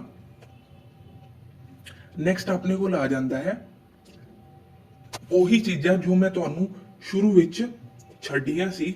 ਇੱਕ ਤਾਂ ਆਪਣੇ ਕੋਲ ਵਰਡ ਆਇਆ ਸੀ ਐਕੁਅਸ ਸੋਲੂਸ਼ਨ, ਇੱਕ ਆਪਣੇ ਕੋਲ ਵਰਡ ਆਇਆ ਸੀ ਅਲਕਲਾਈਨ ਸੋਲੂਸ਼ਨ। ਤਾਂ ਹੁਣ ਇਹ ਕੀ ਚੀਜ਼ਾਂ ਹੁੰਦੀਆਂ ਨੇ? ਸਭ ਤੋਂ ਪਹਿਲਾਂ ਆਪਾਂ ਗੱਲ ਕਰੀ ਐਕੁਅਸ ਸੋਲੂਸ਼ਨ ਦੀ। ਤਾਂ ਐਕੁਅਸ ਸੋਲੂਸ਼ਨ ਉਹ ਸੋਲੂਸ਼ਨ ਹੁੰਦਾ ਹੈ ਜਿੰਦੇ ਵਿੱਚ ਪਾਣੀ ਐਡ ਹੁੰਦਾ ਹੈ। ਲਾਈਕ ਤੁਹਾਡੇ ਕੋਲ ਇੱਕ ਗਲਾਸ ਹੈ, ਤੁਸੀਂ ਉਹ ਗਲਾਸ ਵਿੱਚ ਨਿੰਬੂ ਨਿਚੋੜਿਆ ਤੇ ਉਸ ਵਿੱਚ ਤੁਸੀਂ ਪਾਣੀ ਪਾ ਦਿੱਤਾ। ਹੁਣ ਜਿਹੜਾ ਤੁਸੀਂ ਪਾਣੀ ਐਡ ਕੀਤਾ ਹੈ ਉਸ ਕਾਰਨ ਇਹ ਜੋ ਸੋਲੂਸ਼ਨ ਹੈ ਉਹ ਆਪਣੇ ਕੋਲ ਐਕੁਅਸ ਸੋਲੂਸ਼ਨ ਬਣ ਗਿਆ। ਜੇਕਰ ਤੁਹਾਨੂੰ ਮੈਂ ਨਾਰਮਲ ਭਾਸ਼ਾ ਵਿੱਚ ਦੱਸਾਂ ਤਾਂ ਐਕੁਅਸ ਸੋਲੂਸ਼ਨ ਆਪਣੇ ਕੋਲ ਕੀ ਹੈ? ਜਿਸ ਵੀ ਸੋਲੂਸ਼ਨ ਵਿੱਚ ਪਾਣੀ ਹੋਏਗਾ। ਜੇਕਰ ਮੇਰੇ ਕੋਲ ਇੱਕ ਗਲਾਸ ਹੈ, ਮੈਂ ਉਹਦੇ ਵਿੱਚ ਨਿੰਬੂ ਨਿਚੋੜਤਾ, ਤੁਸੀਂ ਜਾਣਦੇ ਹੋ ਐਸਿਡ ਹੈ ਬਟ ਇਹ ਕੱਲਾ ਨਿੰਬੂ ਹੈ, ਇਹਦੇ ਵਿੱਚ ਪਾਣੀ ਐਡ ਨਹੀਂ ਹੈ, ਤਾਂ ਮੈਂ ਇਹਨੂੰ ਐਕੁਅਸ ਸੋਲੂਸ਼ਨ ਨਹੀਂ ਕਹਿ ਸਕਦਾ। ਠੀਕ ਹੈ, ਤੇ ਆਪਾਂ ਦੁਬਾਰਾ ਚੱਲਦੇ ਆ ਆਪਣੇ ਉਸੇ ਟੌਪਿਕ ਤੇ ਜਿਹੜਾ ਮੈਂ ਤੁਹਾਨੂੰ ਦੱਸਿਆ ਸੀ। देखो आ रहा एक्वस सोल्यूशन, आ रहा अपने को एक्वस सोल्यूशन। जस्ट 2 सेकंड, आ रहा अपने को एक्वस सोल्यूशन। तो आप दसिया सीगा कि pH also refers to as acidity historically denotes potential of hydrogen. It is scale used to specify the acidity or basicity of aqueous solution। यानी कि किसी भी सोल्यूशन जिंदे विच पानी कंटेन हुंदा है उसदी एसिडिटी या उसदी बेसिसिटी नापण लई ਇਹ यूज ਕੀਤਾ ਜਾਂਦਾ ਹੈ। ਤਾਂ आई होप ਤੁਸੀਂ ਸਾਰੇ ਇਹਨੂੰ ਸਮਝ ਗਏ ਹੋਵੋਗੇ। ਆਪਾਂ ਹੁਣ ਦੁਬਾਰਾ ਚੱਲਦੇ ਹਾਂ ਨੈਕਸਟ ਆਪਣੇ ਵਰਡ ਤੇ ਜੋ ਕਿ ਹੈ ਅਲਕਲਾਈਨ ਸੋਲੂਸ਼ਨ। ਇਹ ਵੀ ਆਪਾਂ ਉਹਨਾਂ ਵਿੱਚ ਹੀ ਪੜਿਆ। ਤਾਂ ਗਾਇਸ ਦੇਖੋ ਉਹਨਾਂ ਨੇ ਕਿਹਾ most of the bases are insoluble in water. ਆਪਣੇ ਕੋਲ ਜੋ ਬੇਸਿਸ ਹੁੰਦੇ ਆ ਨਾ, ਜ਼ਿਆਦਾਤਰ ਬੇਸਿਸ ਕੀ ਹੁੰਦੇ ਨੇ? ਇਨਸੋਲਿਊਬਲ ਇਨ ਵਾਟਰ ਹੁੰਦੇ, ਯਾਨੀ ਕਿ ਉਹ ਪਾਣੀ ਵਿੱਚ ਨਹੀਂ ਘੁਲਦੇ। ਬਟ ਕੁਝ ਸੋਲੂਸ਼ਨ ਇਹ ਜੇ ਹੁੰਦੇ ਨੇ ਜੋ ਕਿ ਪਾਣੀ ਵਿੱਚ ਘੁਲ ਜਾਂਦੇ ਨੇ, ਉਹ ਸੋਲਿਊਬਲ ਹੁੰਦੇ ਨੇ ਤੇ ਉਹਨਾਂ ਨੂੰ ਕੀ ਕਿਹਾ ਜਾਂਦਾ ਹੈ? ਉਹਨਾਂ ਨੂੰ ਅਲਕਲਾਈਨ ਸੋਲੂਸ਼ਨ ਕਿਹਾ ਜਾਂਦਾ ਹੈ। ਤੁਹਾਨੂੰ ਜ਼ਿਆਦਾ ਡੀਪ ਵਿੱਚ ਜਾਣ ਦੀ ਲੋੜ ਨਹੀਂ ਹੈ, ਤੁਸੀਂ ਬਸ ਇੰਨਾ ਸਮਝ ਸਕਦੇ ਹੋ ਅਲਕਲਾਈਨ ਸੋਲੂਸ਼ਨ ਬਾਰੇ ਕਿ ਕੁਝ ਬੇਸਿਕ ਇਹ ਜੇ ਹੁੰਦੇ ਨੇ ਜੋ ਕਿ ਪਾਣੀ ਵਿੱਚ ਬਹੁਤ ਸਾਰੇ ਬੇਸਿਕ ਪਾਣੀ ਵਿੱਚ ਅਘੁਲਨਸ਼ੀਲ ਹੁੰਦੇ ਨੇ, ਉਹ ਨਹੀਂ ਘੁਲਦੇ। ਬਟ ਜਿਹੜੇ ਸੋਲੂਸ਼ਨ ਘੁਲ ਜਾਂਦੇ ਆ ਉਹਨਾਂ ਨੂੰ ਅਲਕਲਾਈਨ ਸੋਲੂਸ਼ਨ ਕਿਹਾ ਜਾਂਦਾ ਹੈ। ਜੇਕਰ ਆਪਾਂ ਅੱਗੇ ਚੱਲੀਏ ਤਾਂ ਅੱਗੇ ਆਪਣੇ ਕੋਲ ਕੁਝ ਇੰਪੋਰਟੈਂਟ ਐਗਜ਼ਾਮਪਲ ਆ ਜਾਂਦੇ ਨੇ ਪੀਐਚ ਵੈਲਿਊਜ਼ ਦੇ ਬੇਸ ਤੇ। ਪੀਐਚ ਵੈਲਿਊਜ਼ ਦੇ ਬੇਸ ਤੇ ਤਾਂ ਹੁਣ ਤੁਸੀਂ ਇੱਧਰ ਦੇਖ ਸਕਦੇ ਹੋ ਆਪਣੇ ਕੋਲ ਪੀਐਚ ਸਕੇਲ ਦਿੱਤਾ ਗਿਆ ਹੈ। ਏਰੀਆ ਪੀਐਚ ਸਕੇਲ ਤਾਂ ਤੁਹਾਨੂੰ ਮੈਂ ਪਹਿਲਾਂ ਵੀ ਦੱਸਿਆ ਸੀ, ਹੁਣ ਤੁਸੀਂ ਧਿਆਨ ਨਾਲ ਦੇਖ ਸਕਦੇ ਹੋ ਇਸ ਤਰ੍ਹਾਂ ਦਾ ਹੁੰਦਾ ਆਪਣਾ ਪੀਐਚ ਸਕੇਲ। ਇਸ ਵਿੱਚ ਨਿਊਟਰਲ ਹੁੰਦਾ 7 ਤੇ ਜਿਵੇਂ ਜਿਵੇਂ ਨੀਚੇ ਜਾਵਾਂਗੇ ਉਵੇਂ ਉਵੇਂ ਆਪਾਂ ਐਸਿਡਿਟੀ ਵੱਲ ਵਧਦੇ ਰਵਾਂਗੇ ਤੇ ਜਿਵੇਂ ਜਿਵੇਂ ਆਪਾਂ 7 ਤੋਂ ਉੱਪਰ ਜਾਵਾਂਗੇ 14 ਤੱਕ ਉਵੇਂ ਉਵੇਂ ਆਪਾਂ ਬੇਸ ਵੱਲ ਵਧਦੇ ਜਾਵਾਂਗੇ। ਤੁਸੀਂ ਦੇਖ ਸਕਦੇ ਹੋ ਇੱਧਰ ਐਸਿਡਿਕ ਲਿਖਿਆ ਹੈ ਤੇ ਇੱਧਰ ਅਲਕਲਾਈਨ, ਜਿਹਨੂੰ ਬੇਸ ਵੀ ਕਿਹਾ ਜਾਂਦਾ ਹੈ ਅਲਕਲਾਈਨ ਵੀ ਕਿਹਾ ਜਾਂਦਾ। ਹੁਣ ਤੁਸੀਂ ਅਲਕਲਾਈਨ ਦਾ ਜੋ ਡੈਫੀਨੇਸ਼ਨ ਹੈ ਉਹ ਅੱਛੀ ਤਰ੍ਹਾਂ ਸਮਝ ਗਏ ਹੋਵੋਗੇ। ਤਾਂ ਜੇਕਰ ਆਪਾਂ ਹੁਣ ਗੱਲ ਕਰੀਏ ਇੰਪੋਰਟੈਂਟ ਜੋ ਆਪਣੇ ਕੋਲ ਆਉਂਦੇ ਨੇ ਪੀਐਚ ਵੈਲਿਊਜ਼ ਜੋ ਕਿ ਐਗਜ਼ਾਮ ਓਰੀਐਂਟਡ ਨੇ, ਐਗਜ਼ਾਮ ਵਿੱਚ ਪੁੱਛ ਲਿੱਤੀਆਂ ਜਾਂਦੀਆਂ ਨੇ, ਤਾਂ ਉਹ ਆਪਣੇ ਕੋਲ ਆ ਗਈਆਂ ਨੇ। ਤਾਂ ਜੇਕਰ ਆਪਾਂ ਪਹਿਲੀ ਗੱਲ ਕਰੀਏ ਤਾਂ ਉਹ ਹੈ ਆਪਣੇ ਕੋਲ acid rain. Acid rain exam ਵਿੱਚ ਬਹੁਤ ਵਾਰ ਪੁੱਛਿਆ ਜਾਂਦਾ ਹੈ। ਤੁਸੀਂ ਆਪਣੀ ਕਾਪੀ ਵਿੱਚ ਇਹ ਸਾਰੀਆਂ ਉਤਾਰ ਸਕਦੇ ਹੋ ਅਤੇ ਇਹਨਾਂ ਨੂੰ ਯਾਦ ਕਰ ਸਕਦੇ ਹੋ। ਤਾਂ ਪਹਿਲੀ ਆਪਾਂ ਗੱਲ ਕਰੀ ਐਸਿਡ ਰੇਨ ਦੀ ਤਾਂ ਆਪਣੇ ਕੋਲ ਪੀਐਚ ਵੈਲਿਊ ਆਉਂਦੀ ਹੈ 5.6। ਜੇਕਰ ਆਪਾਂ ਇੱਥੇ ਦੇਖੀਏ ਤਾਂ 5.6 ਤੋਂ ਪਤਾ ਚੱਲਦਾ ਹੈ ਇਹ 7 ਤੋਂ ਥੱਲੇ, ਯਾਨੀ ਕਿ ਐਸਿਡ ਰੇਨ ਇਹਨੂੰ ਇਸੇ ਕਰਕੇ ਨਾਮ ਦਿੱਤਾ ਗਿਆ ਹੈ ਬਿਕੋਜ਼ ਇਹਦੀ ਜੋ ਪੀਐਚ ਵੈਲਿਊ 7 ਤੋਂ ਨੀਚੇ ਹੈ 5.6 ਹੈ 5.6। ਤਾਂ ਹੁਣ ਜੇਕਰ ਆਪਾਂ ਨੈਕਸਟ ਚੱਲੀਏ, ਨੈਕਸਟ ਹੈ ਆਪਣੇ ਕੋਲ ਪਿਓਰ ਵਾਟਰ। ਇਹ ਤੁਹਾਨੂੰ ਮੈਂ ਐਗਜ਼ਾਮਪਲ ਪਹਿਲਾਂ ਵੀ ਦੇ ਚੁੱਕਿਆ। ਜੋ ਇੱਕ ਆਪਣੇ ਕੋਲ ਪਿਓਰ ਵਾਟਰ ਹੈ ਉਹਦੀ ਜੋ ਪੀਐਚ ਵੈਲਿਊ ਉਹ ਨਿਊਟਰਲ ਹੁੰਦਾ ਹੈ, ਉਹਦੀ ਪੀਐਚ ਵੈਲਿਊ 7 ਹੁੰਦੀ ਹੈ ਜਾਂ ਆਪਾਂ ਕਹਿ ਸਕਦੇ 7.0। ਜੇਕਰ ਆਪਾਂ ਆਪਣੇ ਬਲੱਡ ਦੀ ਗੱਲ ਕਰੀਏ, ਹੁਣ ਇੱਕ ਬੈਸਟ ਐਗਜ਼ਾਮਪਲ ਆ ਗਿਆ ਤੁਹਾਨੂੰ ਬੇਸ ਦੱਸਣ ਲਈ ਕਿ ਬੇਸ ਵਿੱਚ ਕੀ ਆਂਦਾ ਹੈ। ਤਾਂ ਬੈਸਟ ਐਗਜ਼ਾਮਪਲ ਆਪਣੇ ਕੋਲ ਬਲੱਡ ਦਾ ਕੀ ਹੈ 7.4। ਤਾਂ ਇਹ 7 ਤੋਂ ਉੱਤੇ ਹੈ, ਯਾਨੀ ਕਿ ਇਹ ਥੋੜਾ ਜਿਹਾ ਮਤਲਬ ਆਪਾਂ ਕਹਿ ਸਕਦੇ ਵੀਕ ਬੇਸ ਹੈ, ਬਿਕੋਜ਼ ਇਹ 7 ਦੇ ਜਸਟ ਬਾਅਦ ਆ ਜਾਂਦਾ ਹੈ, ਇਸ ਕਰਕੇ ਆਪਣੇ ਕੋਲ ਵੀਕ ਬੇਸ ਹੈ। ਨੈਕਸਟ ਆਪਾਂ ਗੱਲ ਕਰਦੇ ਹਾਂ ਫੋਰਥ ਦੀ। ਫੋਰਥ ਵਿੱਚ ਆਪਣੇ ਕੋਲ ਆ ਜਾਂਦਾ ਮਿਲਕ। ਮਿਲਕ ਆਪਣੇ ਕੋਲ ਆਂਦਾ 6.6, ਯਾਨੀ ਕਿ ਆਪਾਂ ਕਹਿ ਸਕਦੇ ਹਾਂ ਇਹ ਆਪਣੇ ਕੋਲ ਇੱਕ ਵੀਕ ਐਸਿਡ ਹੈ, ਬਿਕੋਜ਼ ਇਹ 6.6 ਹੈ ਜੋ ਕਿ 7 ਦੇ ਬਹੁਤ ਜ਼ਿਆਦਾ ਕਰੀਬ ਹੈ ਤੇ 0 ਤੋਂ ਬਹੁਤ ਜ਼ਿਆਦਾ ਦੂਰ ਹੈ, ਪਰ ਇਹ ਐਸਿਡ ਹੈ, ਪਰ ਇਹ ਆਪਣੇ ਕੋਲ ਐਸਿਡ ਹੈ। ਦੈਟਸ ਵਾਈ ਆਪਾਂ ਇਹਨੂੰ ਕਹਿ ਸਕਦੇ ਹਾਂ ਕਿ ਇਹ ਇੱਕ ਵੀਕ ਐਸਿਡ ਹੈ। ਨੈਕਸਟ ਆਪਾਂ ਚੱਲਦੇ ਹਾਂ HCl। HCl ਜਿਹਨੂੰ ਆਪਾਂ ਕਿਹਾ ਜਾਂਦਾ ਹੈ ਹਾਈਡਰੋਕਲੋਰਿਕ ਐਸਿਡ। ਤੁਹਾਨੂੰ ਮੈਂ H2SO4 ਦੀ ਵੀ ਐਗਜ਼ਾਮਪਲ ਦਿੱਤੀ ਸੀ, ਜੋ ਕਿ ਇੱਕ ਸਟਰੋਂਗ ਐਸਿਡ ਸੀ, ਤੇ ਆਪਣੇ ਕੋਲ ਇੱਕ HCl ਆਂਦਾ ਹੈ ਹਾਈਡਰੋਕਲੋਰਿਕ ਐਸਿਡ। ਇਹਦਾ ਵੀ pH ਵੈਲਿਊ 1 ਹੈ, ਤੁਸੀਂ ਨੋਟ ਕਰ ਸਕਦੇ ਹੋ, ਕਾਫੀ ਇੰਪੋਰਟੈਂਟ ਹੈ ਐਗਜ਼ਾਮ ਦੇ ਪੁਆਇੰਟ ਆਫ View। ਨੈਕਸਟ ਆਪਾਂ ਗੱਲ ਕਰਦੇ ਹਾਂ ਮਿਲਕ ਆਫ ਮੈਗਨੀਸ਼ੀਆ। ਤਾਂ ਜੋ ਮਿਲਕ ਆਫ ਮੈਗਨੀਸ਼ੀਆ ਹੈ, ਇਹਦੇ ਬਾਰੇ ਤੁਹਾਨੂੰ ਮੈਂ ਬਾਅਦ ਵਿੱਚ ਚੰਗੀ ਤਰ੍ਹਾਂ ਸਮਝਾਵਾਂਗਾ। ਇੱਕ ਵਾਰੀ ਤੁਸੀਂ ਨੋਟ ਡਾਊਨ ਕਰ ਸਕਦੇ ਹੋ ਕਿ ਮਿਲਕ ਆਫ ਮੈਗਨੀਸ਼ੀਆ ਦਾ ਜੋ pH ਵੈਲਿਊ ਹੈ ਉਹ 10 ਹੁੰਦੀ ਹੈ। 10 ਯਾਨੀ ਕਿ ਇੱਕ ਬੇਸ ਹੈ। ਨੈਕਸਟ ਆਪਾਂ ਚੱਲਦੇ ਹਾਂ 7th ਨੰਬਰ ਤੇ, ਆਪਣੇ ਕੋਲ ਆਂਦੇ ਯੂਰਿਨ। ਤਾਂ ਆਪਣਾ ਜੋ ਯੂਰਿਨ ਹੈ ਉਹ ਇੱਕ ਵੀਕ ਐਸਿਡ ਹੈ ਤੇ ਇਸ ਦਾ ਜੋ ਆਪਣੇ ਕੋਲ pH ਵੈਲਿਊ ਹੈ ਉਹ 6 ਹੈ। ਨੈਕਸਟ ਆ ਜਾਂਦਾ ਆਪਣੇ ਕੋਲ ਗੈਸਟ੍ਰਿਕ ਜੂਸ। ਤਾਂ ਗੈਸਟ੍ਰਿਕ ਜੂਸ ਹੈ, ਇਹ ਵੀ ਤੁਹਾਨੂੰ ਮੈਂ ਬਾਅਦ ਵਿੱਚ ਸਮਝਾਵਾਂਗਾ ਕੀ ਚੀਜ਼ ਹੁੰਦੀ ਹੈ, ਤਾਂ ਇਹਦਾ ਵੀ pH ਵੈਲਿਊ 10 ਹੈ। ਨੈਕਸਟ ਆਪਣੇ ਕੋਲ 9th ਨੰਬਰ ਤੇ ਲਾਸਟ ਆਪਣੇ ਕੋਲ ਆ ਜਾਂਦਾ NaOH। ਤੁਹਾਨੂੰ ਮੈਂ ਪਹਿਲਾਂ ਵੀ ਸਮਝਾ ਚੁੱਕਿਆ, NaOH ਯਾਨੀ ਕਿ ਸੋਡੀਅਮ ਹਾਈਡਰੋਕਸਾਈਡ, ਜੋ ਕਿ ਇੱਕ ਸਟਰੋਂਗ ਬੇਸ ਹੈ ਜਿੰਦਾ pH ਵੈਲਿਊ 14 ਹੁੰਦੀ ਹੈ। ਤਾਂ ਮੈਂ ਹੋਪ ਕਰਦਾ ਇੱਥੋਂ ਤੱਕ ਤੁਸੀਂ ਸਾਰਾ ਕੁਝ ਵਧੀਆ ਤਰੀਕੇ ਨਾਲ ਸਮਝ ਗਏ ਹੋਵੋਗੇ। ਹੁਣ ਮੈਂ ਅੱਗੇ ਚੱਲਦਾ ਹਾਂ। ਤਾਂ ਅੱਗੇ ਆਪਣੇ ਕੋਲ ਆਪਣਾ ਟੌਪਿਕ ਨੰਬਰ 2 ਆ ਜਾਂਦਾ ਹੈ ਅੱਜ ਦੇ ਇਸ ਲੈਸਨ ਦਾ, ਜੋ ਕਿ ਹੈ ਹਾਈਡਰੋਜਨ ਐਕਸਪੈਰੀਮੈਂਟ। ਤੁਸੀਂ ਆਪਣੀ PSCB ਦੀ 10th ਦੀ ਸਾਇੰਸ ਦੀ ਬੁੱਕ ਉਠਾ ਕੇ ਦੇਖ ਸਕਦੇ ਹੋ ਇਸ ਐਕਸਪੈਰੀਮੈਂਟ ਬਾਰੇ, ਜੋ ਕਿ ਕਾਫੀ ਇੰਪੋਰਟੈਂਟ ਹੈ ਤੇ ਇਸ ਤੇ ਕਾਫੀ ਇੰਪੋਰਟੈਂਟ ਕੁਐਸਚਨਸ ਬਣ ਜਾਂਦੇ ਨੇ ਐਗਜ਼ਾਮ ਦੇ ਵਿੱਚ। ਤਾਂ ਜੇ ਮੈਂ ਗੱਲ ਕਰਾਂ ਇਸ ਐਕਸਪੈਰੀਮੈਂਟ ਬਾਰੇ, ਤਾਂ ਇਹਦੇ ਵਿੱਚ ਐਕਚੁਅਲੀ ਕੀ ਕੀਤਾ ਗਿਆ, ਇਹਦੇ ਵਿੱਚ ਇੱਕ ਫਲਾਸਕ ਲਿੱਤਾ ਗਿਆ ਤੇ ਇੱਕ ਆਪਣੇ ਕੋਲ ਟੱਬ ਲਿੱਤਾ ਗਿਆ ਜਿੰਦੇ ਵਿੱਚ ਪਾਣੀ ਹੈ, ਤੇ ਇਹ ਫਲਾਸਕ ਲਿੱਤਾ ਗਿਆ। ਇਹਦੇ ਵਿੱਚ ਇੱਕ ਤਾਂ ਆਪਾਂ ਐਸਿਡ ਘੋਲਿਆ ਹੈ, ਇੱਕ ਆਪਾਂ ਮੈਟਲ ਘੋਲਿਆ ਹੈ। ਨੀਚੇ ਤੁਸੀਂ ਦੇਖ ਸਕਦੇ ਹੋ, ਆਪਾਂ ਇਸ ਫਲਾਸਕ ਵਿੱਚ ਕੋਈ ਵੀ ਮੈਟਲ ਲੈ ਸਕਦੇ ਹਾਂ ਤੇ ਕੋਈ ਵੀ ਐਸਿਡ ਲੈ ਸਕਦੇ ਹਾਂ। ਜਦੋਂ ਆਪਾਂ ਇਹਨਾਂ ਦੋਵਾਂ ਨੂੰ ਕੰਬਾਈਨ ਕਰਾਂਗੇ ਤਾਂ ਆਪਾਂ ਨੂੰ ਕੀ ਮਿਲੇਗਾ, ਹਾਈਡਰੋਜਨ ਮਿਲੇਗੀ। ਆਪਾਂ ਨੂੰ ਇਸ ਤੋਂ ਕੀ ਮਿਲੇਗਾ, ਹਾਈਡਰੋਜਨ ਮਿਲੇਗੀ। ਦੇਖੋ ਇਹਦੇ ਵਿੱਚ ਆਪਣੇ ਕੋਲ ਜੋ ਮੈਟਲ ਲਿੱਤਾ ਗਿਆ ਉਹ ਜ਼ਿੰਕ ਲਿੱਤਾ ਗਿਆ, ਜਿਹਨੂੰ Z ਤੇ N ਨਾਲ ਡਿਨੋਟ ਕੀਤਾ ਜਾਂਦਾ ਹੈ। ਐਸਿਡ ਆਪਣੇ ਕੋਲ HCl ਲਿੱਤਾ ਗਿਆ, ਜੋ ਕਿ ਹਾਈਡਰੋਕਲੋਰਿਕ ਐਸਿਡ ਹੈ। ਤਾਂ ਇਸ ਤੋਂ ਆਪਾਂ ਨੂੰ ਕੀ ਮਿਲਿਆ, ਇਸ ਤੋਂ ਆਪਾਂ ਨੂੰ ਹਾਈਡਰੋਜਨ ਮਿਲੀ। ਤਾਂ ਇਸ ਤੋਂ ਕੀ ਸਿੱਧ ਹੁੰਦਾ ਹੈ, ਜਦੋਂ ਵੀ ਆਪਾਂ ਕੋਈ ਵੀ ਮੈਟਲ ਅਤੇ ਕੋਈ ਵੀ ਐਸਿਡ ਨੂੰ ਨਾਲ ਮਿਲਾਉਂਦੇ ਆ ਤਾਂ ਉਹ ਹੀਟ ਪੈਦਾ ਕਰਦਾ ਹੈ, ਜਾਂ ਆਪਾਂ ਕਹਿ ਸਕਦੇ ਹਾਂ ਹਾਈਡਰੋਜਨ ਪੈਦਾ ਕਰਦਾ ਹੈ। ਤਾਂ ਇਸ ਤੇ ਜੇ ਆਪਾਂ ਧਿਆਨ ਨਾਲ ਦੇਖੀਏ ਤਾਂ ਦੇਖੋ ਇਹਦੇ ਵਿੱਚ ਆ ਜੋ ਗ੍ਰੇ ਕਲਰ ਦਾ ਹੈ ਆਪਣੇ ਕੋਲ HCl ਹੈ, ਤੇ ਆ ਛੋਟੇ ਛੋਟੇ ਟੁਕੜੇ ਆਪਣੇ ਕੋਲ ਜ਼ਿੰਕ ਦੇ ਪਏ ਨੇ। ਜਦੋਂ ਆਪਾਂ ਇਹਨਾਂ ਦੋਵਾਂ ਨੂੰ ਮਿਕਸ ਕੀਤਾ, ਇਹਨਾਂ ਨੇ ਹਾਈਡਰੋਜਨ ਪੈਦਾ ਕੀਤੀ। ਉਹ ਹਾਈਡਰੋਜਨ ਇਸ ਪਾਈਪ ਚੋਂ ਗੁਜ਼ਰ ਕੇ ਇਸ ਪਾਣੀ ਦੇ ਜੋ ਖੇਤਰ ਵਿੱਚ ਆ ਕੇ ਉੱਤੇ ਬੁਲਬੁਲੇ ਉੱਠਣ ਲੱਗ ਗਏ। ਇਹ ਜੋ ਬੁਲਬੁਲੇ ਹੈ ਇਹ ਆਪਣੇ ਕੋਲ ਕੀ ਹੈ, ਹਾਈਡਰੋਜਨ ਹੈ। ਇਸ ਨੂੰ ਇੱਕ ਹੋਰ ਵਧੀਆ ਤਰੀਕੇ ਨਾਲ ਸਮਝਿਆ ਜਾ ਸਕਦਾ ਹੈ। ਉਹ ਐਕਸਪੈਰੀਮੈਂਟ ਇਸ ਤਰ੍ਹਾਂ ਦਾ ਹੈ, ਇਹ ਆਪਣੇ ਕੋਲ ਸੇਮ ਰਹੇਗਾ, ਬਟ ਇੱਧਰ ਆਪਾਂ ਕੀ ਕਰਾਂਗੇ, ਇੱਧਰ ਆਪਣੇ ਕੋਲ ਪਾਣੀ ਨਹੀਂ ਹੋਏਗਾ। ਇੱਧਰ ਆਪਾਂ ਕੀ ਕਰਾਂਗੇ, ਇਸ ਪਾਈਪ ਨੂੰ ਖੁੱਲਾ ਛੱਡ ਦਿੱਤਾ ਜਾਵੇਗਾ। ਜਾਂ ਮੈਂ ਤੁਹਾਨੂੰ ਇੱਥੇ ਸਮਝਾ ਦਿੰਦਾ, ਮੰਨ ਲਓ ਇਸ ਪਾਈਪ ਨੂੰ ਖੁੱਲਾ ਛੱਡ ਦਿੱਤਾ ਗਿਆ। ਜਦੋਂ ਇਹਦੀ ਹਾਈਡਰੋਜਨ ਪੈਦਾ ਹੋ ਕੇ ਇੱਧਰੋਂ ਨਿਕਲੇਗੀ ਤਾਂ ਤੁਸੀਂ ਉਹਨੂੰ ਕਿਵੇਂ ਫੀਲ ਕਰ ਸਕਦੇ ਹੋ, ਤੁਸੀਂ ਇੱਥੇ ਇੱਕ ਮੋਮਬੱਤੀ ਜਲਾ ਸਕਦੇ ਹੋ। ਜਦੋਂ ਤੁਸੀਂ ਇਹਦੇ ਕੋਲ ਮੋਮਬੱਤੀ ਜਲਾਓਗੇ ਤਾਂ ਇੱਥੇ ਇੱਕ ਪੌਪ ਸਾਊਂਡ ਪੈਦਾ ਹੋਏਗਾ। ਜਦੋਂ ਵੀ ਹਾਈਡਰੋਜਨ ਬਾਹਰ ਨਿਕਲੇਗੀ ਉਹ ਇਸ ਮੋਮਬੱਤੀ ਨਾਲ ਟਕਰਾ ਕੇ ਇੱਕ ਨਿੱਕਾ ਜਿਹਾ ਪਟਾਕੇ ਵਾਲਾ ਸਾਊਂਡ ਪੈਦਾ ਹੋਏਗਾ, ਜਿਸ ਤੋਂ ਆਪਾਂ ਇਸ ਐਕਸਪੈਰੀਮੈਂਟ ਨੂੰ ਸਿੱਧ ਕਰ ਸਕਦੇ ਹਾਂ ਕਿ ਕੋਈ ਵੀ ਆਪਾਂ ਮੈਟਲ ਲਈਏ ਜਾਂ ਕੋਈ ਵੀ ਆਪਾਂ ਐਸਿਡ ਲਈਏ ਤਾਂ ਉਹਦਾ ਰਿਜ਼ਲਟ ਕੀ ਨਿਕਲਦਾ ਹੈ, ਉਹਦੇ ਨਾਲ ਆਪਾਂ ਨੂੰ ਹੀਟ ਪ੍ਰਾਪਤ ਹੁੰਦੀ ਹੈ, ਆਪਾਂ ਨੂੰ ਹਾਈਡਰੋਜਨ ਪ੍ਰਾਪਤ ਹੁੰਦਾ ਹੈ। ਤਾਂ ਆਈ ਹੋਪ ਤੁਸੀਂ ਇਸ ਐਕਸਪੈਰੀਮੈਂਟ ਨੂੰ ਸਮਝ ਗਏ ਹੋਵੋਗੇ। ਤੁਸੀਂ ਇਸ ਦਾ ਸਕਰੀਨਸ਼ਾਟ ਲੈ ਸਕਦੇ ਹੋ। ਤੇ ਆਪਾਂ ਹੁਣ ਅੱਗੇ ਵੱਲ ਵਧਦੇ ਹਾਂ। ਤਾਂ ਜੇਕਰ ਆਪਾਂ ਅੱਗੇ ਜਾਈਏ ਤਾਂ ਆਪਣੇ ਕੋਲ ਆਉਂਦੇ ਨੇ ਟਾਈਪਸ ਆਫ ਐਸਿਡ। ਤਾਂ ਐਸਿਡ ਕਿੰਨੇ ਟਾਈਪਸ ਦਾ ਹੁੰਦਾ ਹੈ? ਤਾਂ ਜੋ ਆਪਣਾ ਬੇਸ ਹੈ ਉਹ ਆਪਣਾ ਇੱਕ ਛੋਟਾ ਟੌਪਿਕ ਹੈ ਤੇ ਜੋ ਐਸਿਡ ਹੈ ਉਹ ਆਪਣਾ ਕਾਫੀ ਲੈਂਦੀ ਟੌਪਿਕ ਹੈ। ਤਾਂ ਹੁਣ ਆਪਾਂ ਗੱਲ ਕਰਦੇ ਟਾਈਪ ਆਫ ਐਸਿਡ ਦੀ। ਤਾਂ ਸਭ ਤੋਂ ਪਹਿਲੀ ਜੋ ਆਪਣੀ ਟਾਈਪ ਹੈ ਤੁਸੀਂ ਕਾਪੀ ਤੇ ਨੋਟ ਕਰੋ, ਬਹੁਤ ਜ਼ਿਆਦਾ ਇੰਪੋਰਟੈਂਟ ਹੈ। ਸਭ ਤੋਂ ਪਹਿਲੀ ਆਪਣੇ ਕੋਲ ਟਾਈਪ ਆਂਦੀ ਹੈ ਐਸਿਟਿਕ ਐਸਿਡ। ਤਾਂ ਜੋ ਐਸਿਟਿਕ ਐਸਿਡ ਹੈ ਉਹ ਕਿਸ ਵਿੱਚ ਹੁੰਦਾ ਹੈ? ਵਿਨੇਗਰ ਵਿੱਚ ਹੁੰਦਾ ਹੈ।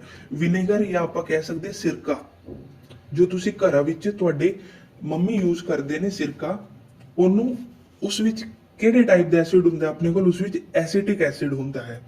ਜੇਕਰ ਆਪਾਂ ਨੈਕਸਟ ਗੱਲ ਕਰੀਏ, ਨੈਕਸਟ ਹੈ ਆਪਣੇ ਕੋਲ ਔਰੇਂਜ ਅਤੇ ਲੈਮਨ। ਔਰੇਂਜ ਲੈਮਨ ਤੁਸੀਂ ਸਾਰਿਆਂ ਨੇ ਯੂਜ਼ ਕੀਤਾ ਹੋਏਗਾ, ਤੁਸੀਂ ਔਰੇਂਜ ਖਾਧਾ ਹੋਏਗਾ ਤੇ ਲੈਮਨ ਦਾ ਨਿੰਬੂ ਪਾਣੀ ਬਣਾ ਕੇ ਪੀਤਾ ਹੋਏਗਾ। ਤੁਸੀਂ ਇਹ ਤਾਂ ਜਾਣਦੇ ਹੋ ਕਿ ਇਹਨਾਂ ਵਿੱਚ ਐਸਿਡ ਹੁੰਦਾ ਹੈ ਬਿਕੋਜ਼ ਇਹ ਖੱਟੇ ਹੁੰਦੇ ਨੇ। ਬਟ ਕਿਹੜਾ ਐਸਿਡ ਹੁੰਦਾ? ਤਾਂ ਇਹਨਾਂ ਵਿੱਚ ਸਿਟਰਿਕ ਐਸਿਡ ਹੁੰਦਾ ਹੈ, ਤੁਸੀਂ ਯਾਦ ਰੱਖ ਸਕਦੇ ਹੋ। ਨੈਕਸਟ ਆਪਾਂ ਗੱਲ ਕਰੀਏ ਟੈਮਰਿੰਡ ਦੀ, ਜਿਹਨੂੰ ਇਮਲੀ ਕਿਹਾ ਜਾਂਦਾ ਹੈ। ਇਮਲੀ ਵੀ ਤੁਸੀਂ ਸਭ ਨੇ ਬਹੁਤ ਸ਼ੌਕ ਨਾਲ ਖਾਧੀ ਹੋਏਗੀ। ਤਾਂ ਉਸ ਵਿੱਚ ਆਪਣੇ ਕੋਲ ਟਾਰਟੈਰਿਕ ਐਸਿਡ ਹੁੰਦਾ ਹੈ। ਨੈਕਸਟ ਗੱਲ ਆਂਦੀ ਹੈ ਆਪਣੇ ਕੋਲ ਟੋਮੈਟੋ ਦੀ। ਤਾਂ ਟੋਮੈਟੋ ਵਿੱਚ ਆਪਣੇ ਕੋਲ ਕਿਹੜਾ ਐਸਿਡ ਹੁੰਦਾ ਹੈ? ਆਕਜ਼ੈਲਿਕ ਐਸਿਡ ਹੁੰਦਾ ਹੈ। ਤੁਸੀਂ ਨੋਟ ਡਾਊਨ ਕਰ ਸਕਦੇ ਹੋ, ਟੋਮੈਟੋ ਵਿੱਚ ਆਪਣੇ ਕੋਲ ਆਕਜ਼ੈਲਿਕ ਐਸਿਡ ਹੁੰਦਾ ਹੈ। ਨੈਕਸਟ ਆਪਣੇ ਕੋਲ ਗੱਲ ਆਂਦੀ ਮਿਲਕ ਦੀ, ਜਾਂ ਆਪਣੇ ਕੋਲ ਗੱਲ ਆਂਦੀ ਕਰਡ, ਜਿਹਨੂੰ ਆਪਾਂ ਦਹੀਂ ਕਹਿੰਦੇ ਆ। ਤਾਂ ਉਸ ਵਿੱਚ ਆਪਣੇ ਕੋਲ ਲੈਕਟਿਕ ਐਸਿਡ ਹੁੰਦਾ ਹੈ। ਤੁਸੀਂ ਇਹ ਗੱਲ ਨੋਟ ਕਰ ਸਕਦੇ ਹੋ ਕਿ ਤੁਹਾਨੂੰ ਪੇਪਰ ਵਿੱਚ ਦੁੱਧ ਜਾਂ ਦੁੱਧ ਤੋਂ ਬਣੀ ਕੋਈ ਵੀ ਚੀਜ਼ ਪੁੱਛ ਲਿੱਤੀ ਜਾਵੇ, ਤੁਸੀਂ ਆਨਸਰ ਦੇਣਾ ਹੈ ਉਸ ਵਿੱਚ ਲੈਕਟਿਕ ਐਸਿਡ ਹੁੰਦਾ ਹੈ। ਹੁਣ ਆਪਾਂ ਨੈਕਸਟ ਇੰਪੋਰਟੈਂਟ ਗੱਲ ਤੇ ਚੱਲਦੇ ਆ, ਜੋ ਕਿ ਆਪਣੇ ਕੋਲ ਮੀਥੇਨੋਇਕ ਐਸਿਡ ਜਾਂ ਆਪਾਂ ਕਹਿ ਸਕਦੇ ਫਾਰਮਿਕ ਐਸਿਡ, ਦੋਵੇਂ ਇੱਕੋ ਹੀ ਚੀਜ਼ਾਂ ਨੇ। ਆਪਣੇ ਕੋਲ ਇੱਕ ਆਂਟ ਸਟਿੰਗ ਹੈ, ਇੱਕ ਆਪਣੇ ਕੋਲ ਹਨੀ ਬੀ ਹੈ। ਇੱਕ ਆਪਣੇ ਕੋਲ ਆਂਟ ਸਟਿੰਗ ਹੈ, ਇੱਕ ਆਪਣੇ ਕੋਲ ਹਨੀ ਬੀ ਹੈ। ਆਂਟ ਸਟਿੰਗ ਆਪਾਂ ਕਹਿ ਸਕਦੇ ਹਾਂ ਕੀੜੀ, ਜਿਹਨੂੰ ਆਪਾਂ ਕਿਹਾ ਜਾਂਦਾ ਕੀੜੀ। ਕੀੜੀ ਦਾ ਜੋ ਤੁਹਾਨੂੰ ਪਤਾ ਹੀ ਹੈ, ਗਰਮੀਆਂ ਵਿੱਚ ਕੀੜੀਆਂ ਕਾਫੀ ਹੁੰਦੀਆਂ, ਉਹ ਤੁਹਾਡੇ ਉੱਤੇ ਚੜ ਕੇ ਤੁਹਾਨੂੰ ਕੱਟ ਦਿੰਦੀਆਂ ਨੇ। ਜਾਂ ਆਪਾਂ ਕਹਿ ਸਕਦੇ ਹਾਂ ਮਧੂਮੱਖੀ। ਮਧੂਮੱਖੀ ਨੇ ਵੀ ਤੁਹਾਨੂੰ ਬਹੁਤ ਵਾਰ ਕੱਟਿਆ ਹੋਏਗਾ। ਕੀੜੀ ਦੀ ਤਾਂ ਚਲੋ ਨਾਰਮਲ ਹੁੰਦੀ ਹੈ, ਬਟ ਪੇਨ ਹੁੰਦਾ ਆਪਾਂ ਨੂੰ, ਬਟ ਮਧੂਮੱਖੀ ਨਾਲ ਕਾਫੀ ਸੁੱਜ ਜਾਂਦਾ ਹੈ। ਤਾਂ ਉਹਨਾਂ ਦੇ ਜੋ ਸਟਿੰਗ ਹੁੰਦਾ, ਉਹਨਾਂ ਦਾ ਜੋ ਡੰਕ ਹੁੰਦਾ ਹੈ, ਉਹਦੇ ਵਿੱਚ ਵੀ ਐਸਿਡ ਹੁੰਦਾ ਹੈ ਜੋ ਆਪਣੇ ਅੰਦਰ ਉਹ ਇੰਜੈਕਟ ਕਰਦੇ ਨੇ। ਉਹਨੂੰ ਮੀਥੇਨੋਇਕ ਜਾਂ ਫਾਰਮਿਕ ਐਸਿਡ ਕਿਹਾ ਜਾਂਦਾ ਹੈ। ਇਹ ਵੀ ਪੇਪਰ ਵਿੱਚ ਬਣਨ ਵਾਲਾ ਇੱਕ ਇੰਪੋਰਟੈਂਟ ਕੁਐਸਚਨ ਹੈ। ਤੇ ਹੁਣ ਆਪਾਂ ਨੈਕਸਟ ਇੱਕ ਹੋਰ ਨੋਟ ਦੀ ਗੱਲ ਕਰ ਲੈਂਦੇ ਜੋ ਕਾਫੀ ਇੰਪੋਰਟੈਂਟ ਹੈ ਤੇ ਤੁਸੀਂ ਜਰੂਰ ਰਾਈਟ ਡਾਊਨ ਕਰਨਾ ਹੈ। ਜੋ ਆਪਣੇ ਕੋਲ ਗ੍ਰੇਪਸ ਹੁੰਦੇ ਨੇ ਨਾ, ਜਦੋਂ ਗ੍ਰੇਪਸ ਪੱਕ ਜਾਂਦੇ ਨੇ, ਖਾਣਯੋਗ ਹੋ ਜਾਂਦੇ ਨੇ, ਉਹਨਾਂ ਵਿੱਚ ਟਾਰਟੈਰਿਕ ਐਸਿਡ ਪਾਇਆ ਜਾਂਦਾ ਹੈ।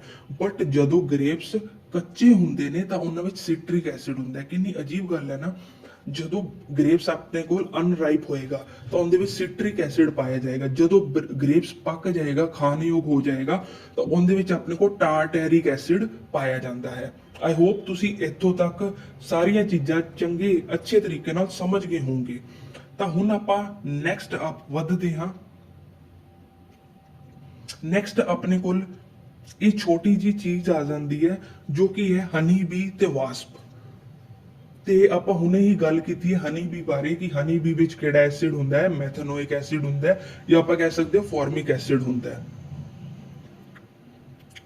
ਤਾਂ ਮੇਨ ਮੁੱਦੇ ਤੇ ਆਪਾਂ ਆਨੇ ਆ, ਜੋ ਆਪਣੇ ਕੋਲ ਹਨੀ ਬੀ ਹੁੰਦੀ ਹੈ ਤੇ ਜੋ ਆਪਣੇ ਕੋਲ ਵਾਸਪ ਹੁੰਦਾ ਹੈ, ਇਹ ਦੋਵੇਂ ਆਪਾਂ ਨੂੰ ਕੱਟ ਜਾਣ, ਦੋਵੇਂ ਆਪਾਂ ਨੂੰ ਇੱਕੋ ਤਰੀਕੇ ਦੇ ਲੱਗਦੇ ਆ। ਆਪਾਂ ਦੋਵਾਂ ਨੂੰ ਦੁਸ਼ਮਣ ਮੰਨਦੇ ਆ ਇੱਕੋ ਤਰੀਕੇ ਦਾ, ਬਟ ਇਹ ਦੋਵੇਂ ਆਪਸ ਵਿੱਚ ਆਪੋਜ਼ਿਟ ਨੇਚਰ ਦੇ ਹੁੰਦੇ ਨੇ। ਆਪੋਜ਼ਿਟ ਨੇਚਰ ਦੇ ਕਿਵੇਂ ਹੁੰਦੇ ਨੇ? ਤਾਂ ਮੇਨ ਹੈ ਜੋ ਆਪਣੇ ਹਨੀ ਬੀ ਹੈ ਕੱਟਦੀ ਹੈ, ਉਹ ਆਪਣੇ ਅੰਦਰ ਐਸਿਡ ਇੰਜੈਕਟ ਕਰਦੀ ਹੈ ਤੇ ਇਹਨੂੰ ਨਿਊਟਰਲ ਕਰਨ ਵਾਸਤੇ ਆਪਾਂ ਨੂੰ ਬੇਸ ਯੂਜ਼ ਕਰਨਾ ਪੈਂਦਾ ਹੈ।